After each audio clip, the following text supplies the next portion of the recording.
ഇന്ത്യക്ക് കൃത്യമായ പണി നൽകിയിരിക്കുകയാണ് അമേരിക്ക. ഈ പണി കണ്ട് മോദി വരെ ഞെട്ടിയെന്നാണ് പറയുന്നത്. എന്താണ് ഇന്ത്യ നൽകിയിരിക്കുന്ന പണി?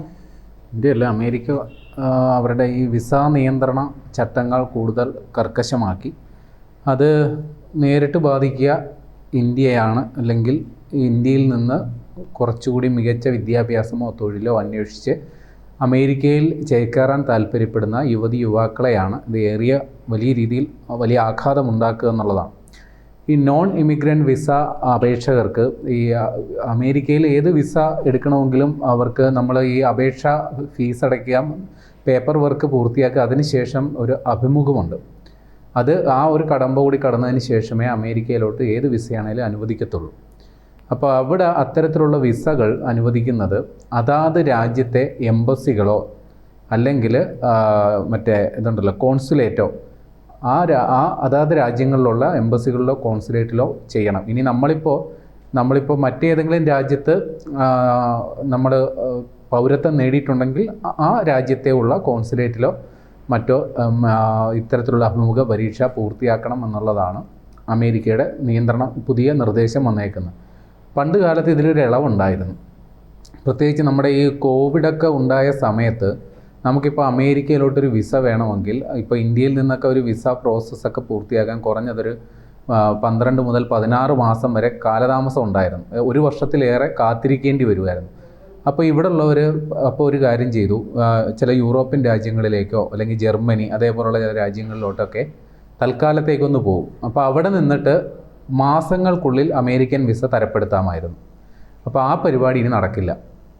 നമ്മളിപ്പോൾ ഇന്ത്യൻ സിറ്റിസൺ ആണെങ്കിൽ ഇന്ത്യയിലുള്ള അമേരിക്കൻ കോൺസുലേറ്റ് വഴിയോ അല്ലെങ്കിൽ അമേരിക്കൻ എംബസിയോ വഴി തന്നെ ഇത്തരത്തിൽ വിസ നടപടിക്രമങ്ങൾ പൂർത്തിയാക്കണമെന്നുള്ളതാണ് പുതിയ നിർദ്ദേശം വന്നേക്കുന്നത്.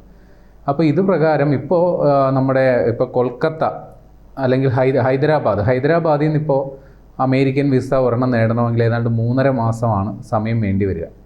ഇപ്പോൾ മുംബൈയിലോ മറ്റോ ആണ് നമ്മൾ വിസ അപേക്ഷിക്കുന്നതെങ്കിൽ 5 മാസം വരെ സമയമെടുക്കും. അപ്പോൾ ഈ ഒരു സംഗതി കൂടി വരുമ്പോഴത്തേക്ക് ഇപ്പോഴുള്ള ഈ ഒരു കാലതാമസം അത് ഇരട്ടിക്കാനാണ് സാധ്യത. അതായത് അമേരിക്കയിലോട്ട് വിസ നേടി നമ്മൾ പോകണമെങ്കിൽ ഇത്തരത്തിലുള്ള പ്രശ്നങ്ങൾ നേരിടേണ്ടി വരും, അഭിമുഖീകരിക്കേണ്ടി വരും എന്നുള്ളതാണ്. അപ്പോൾ ചിലർ അമേരിക്ക ഇത്തരത്തിലൊരു നിയന്ത്രണം ഏർപ്പെടുത്തിയതിൻ്റെ പ്രധാന ഉദ്ദേശം അമേരിക്കയിലോട്ട് അർഹരായവർ മാത്രം വന്നാൽ മതി എന്നുള്ള ഒരു ട്രംപിൻ്റെ പ്രഖ്യാപിത നയമുണ്ട്. ഇത് കൂടാതെ വേറെ ചില തന്ത്രപരമായ പരിപാടി എടുക്കും. അതായത് നമ്മളിപ്പോൾ അമേരിക്കയിൽ തൊഴിൽ തേടി പോയെന്നിരിക്കട്ടെ, അവിടെ ആ വിസയ്ക്ക് ഒരു പ്രത്യേക സമയപരിധിയുണ്ട്. ഇപ്പോൾ 1 വർഷത്തേക്കോ 6 മാസത്തേക്കോ ഒക്കെയുള്ള വിസ ആ കാലാവധി പൂർത്തിയായപ്പോൾ നമ്മൾ ആ രാജ്യത്ത് നിന്ന് പുറത്ത് കടക്കണം.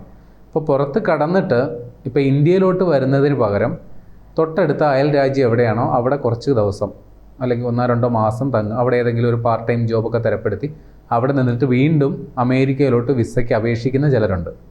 അപ്പോൾ അവർക്കൊക്കെ ഇപ്പോൾ നല്ല പണി കിട്ടും. അവർക്ക് ഇപ്പോൾ ഇന്ത്യക്കാരാണെങ്കിൽ സ്വദേശമായ ഇന്ത്യയിലോട്ട് തന്നെ മടങ്ങി വന്നതിന് ശേഷം പേപ്പർ വർക്കുകളൊക്കെ പൂർത്തിയാക്കി ഇതേപോലെ ഇന്ത്യൻ കോൺസുലേറ്റിലോ ഇന്ത്യൻ എംബസിയിലോ ഒക്കെ ഇത്തരത്തിൽ അഭിമുഖ പരീക്ഷയ്ക്ക് ഇരുന്ന് പതുക്കെ സമയമെടുത്ത് എല്ലാ നടപടികളും പൂർത്തിയാക്കും. അപ്പം നമ്മുടെ വിലപ്പെട്ട 1-2 വർഷം വെറുതെ ഈ വെയിറ്റിംഗ് പീരീഡിൽ പാഴാകും എന്നുള്ളതാണ് ഇതിൻ്റെ പ്രധാന സംഗതി. ഇനി അമേരിക്കയ്ക്ക് നേരിട്ട് കോൺസുലേറ്റും എംബസികളൊന്നും ഇല്ലാത്ത ചില രാജ്യങ്ങളുണ്ട്, അല്ലെങ്കിൽ അത്തരം നടപടിക്രമങ്ങൾ വളരെ ദുഷ്കരമായിട്ടുള്ള ചില രാജ്യങ്ങളുണ്ട്. ഉദാഹരണം പറഞ്ഞാൽ ഇറാൻ അമേരിക്കയുടെ ശത്രു രാജ്യമാണ്. ചൈന വലിയ സുഖകരമല്ലാത്ത ബന്ധമാണുള്ളത്. അപ്പം അത്തരം ചില രാജ്യങ്ങളിൽ പ്രത്യേക അനുമതിയോടുകൂടി അമേരിക്കയുടെ മറ്റേതെങ്കിലും സൗഹൃദ രാഷ്ട്രം അത് അമേരിക്ക നിർദ്ദേശിക്കുന്നതായിരിക്കും. അത്തരം രാജ്യങ്ങളിലോട്ട് പോയി നമുക്ക് ഈ വിസ നടപടിക്രമങ്ങൾ പൂർത്തിയാക്കും. പക്ഷേ ഈ അപേക്ഷിക്കുന്നയാളുടെ സ്വദേശം ഒരു പ്രശ്നമാണ്.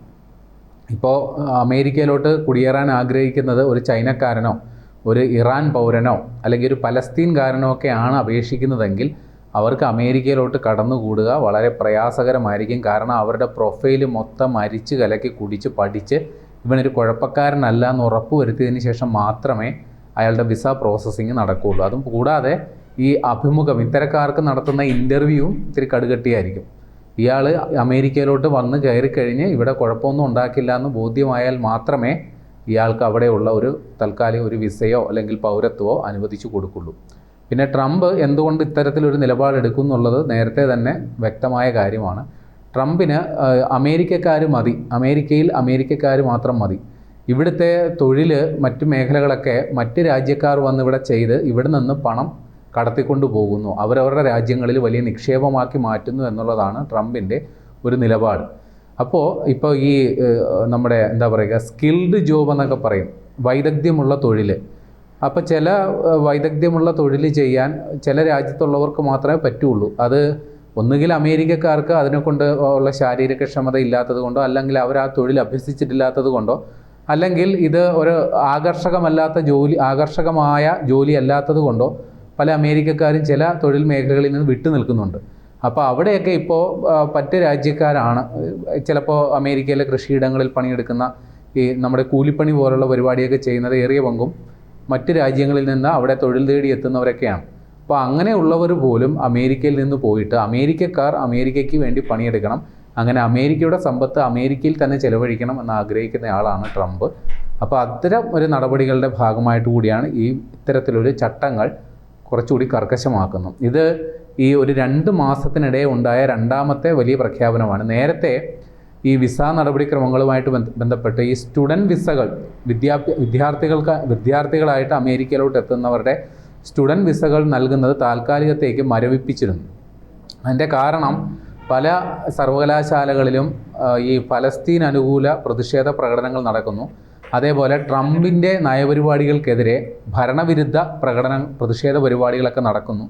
ഇക്കാരണങ്ങൾ പറഞ്ഞുകൊണ്ടാണ് ഈ സ്റ്റുഡൻറ്റ് വിസകളൊക്കെ കുറച്ചു കാലത്തേക്കൊക്കെ മരവിച്ച് അല്ലെങ്കിൽ അതിന് നടപടിക്രമങ്ങൾ കർക്കശമാക്കിയത്.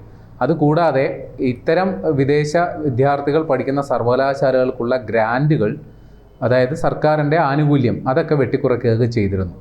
അപ്പോൾ ഈ വിദേശ വിദ്യാർത്ഥികൾ വന്ന് പഠിക്കുന്നത് കൊണ്ടാണ് പല സർവകലാശാലകളുടെയും ഈ വരുമാനം നല്ല രീതിയിൽ കിട്ടുന്നത്. കാര്യം മറ്റ് രാജ്യങ്ങളിൽ നിന്ന് വരുന്നവർക്ക് സ്വാഭാവികമായിട്ടും ഈ സർവകലാശാലകളിൽ വലിയ ഫീസും മറ്റ് പ്രവേശന ഫീസും അല്ലാതെയുള്ള മാസ ഫീസും അതേപോലുള്ള കാര്യങ്ങളൊക്കെ അടയ്ക്കേണ്ടി വരും. അപ്പോൾ വിദേശ വിദ്യാർത്ഥികൾ വന്ന് പഠിക്കുന്നത് കൊണ്ടാണ് പല സർവകലാശാലകളുടെയും സാമ്പത്തിക സുരക്ഷിതത്വം ഉറപ്പുവരുത്തുന്നത്. അപ്പോൾ ട്രംപിൻ്റെ ഈ തീരുമാനം കൊണ്ട് പല സർവകലാശാലകളുടെ പ്രവർത്തനം പോലും താളം തെറ്റുന്ന ഒരവസ്ഥ വന്നു. പല സർവകലാശാലകളുടെ അധികൃതരും ട്രംപിനെതിരെ നിലപാടെടുക്കുന്ന ഒരു നിലയിൽ വന്നു. അപ്പോൾ ഇതുകൂടാതെ നേരത്തെ തന്നെ അമേരിക്കൻ ഭരണകൂടം ഒരു ഇമിഗ്രേഷൻ പോളിസി നടപ്പിലാക്കിയിരുന്നു. അത് പ്രകാരം രാജ്യത്ത് കുടിയേറി പാർത്തിരിക്കുന്ന അനധികൃത കുടിയേറ്റക്കാരെ മുഴുവൻ കണ്ടെത്തുകയും അവരെ നാട് കടത്താനുമുള്ള നടപടികൾ അമേരിക്കൻ ഭരണകൂടം എടുത്തിരുന്നു. ട്രംപിൻ്റെ പ്രഖ്യാപിത ലക്ഷ്യം 1 വർഷത്തിൽ 10 ലക്ഷം പേരെയെങ്കിലും ഇത്തരത്തിൽ നാട് കടത്തണമെന്നാണ്. അങ്ങനെ അദ്ദേഹത്തിൻ്റെ കാലാവധിയായ 4 വർഷം കൊണ്ട് 40 ലക്ഷം പേരെ അമേരിക്കയിൽ നിന്ന് നാട് കടത്തണം.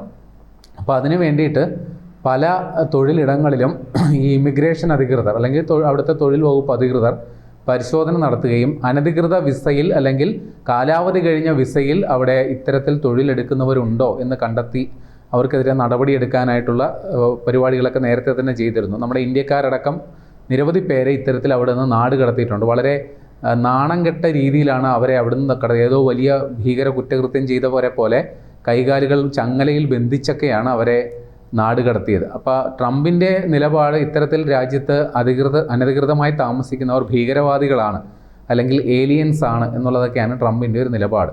അപ്പോൾ ഇതിൻ്റെയൊക്കെ ഒരു തുടർച്ചയാണെന്നോളമാണ് ഇപ്പോൾ ഈ വിസ നടപടിക്രമങ്ങൾ കൂടുതൽ കർശനമാക്കിക്കൊണ്ടുള്ള പുതിയ പ്രഖ്യാപനവും വന്നിരിക്കുന്ന. അതും നേരിട്ട് ബാധിക്കുക അമേരിക്കയിൽ നല്ലൊരു തൊഴിലോ മികച്ച വിദ്യാഭ്യാസമോ സ്വപ്നം കണ്ട് കഴിയുന്ന യുവതി യുവാക്കളെ ആയിരിക്കും ഇന്ത്യയിലുള്ളത്.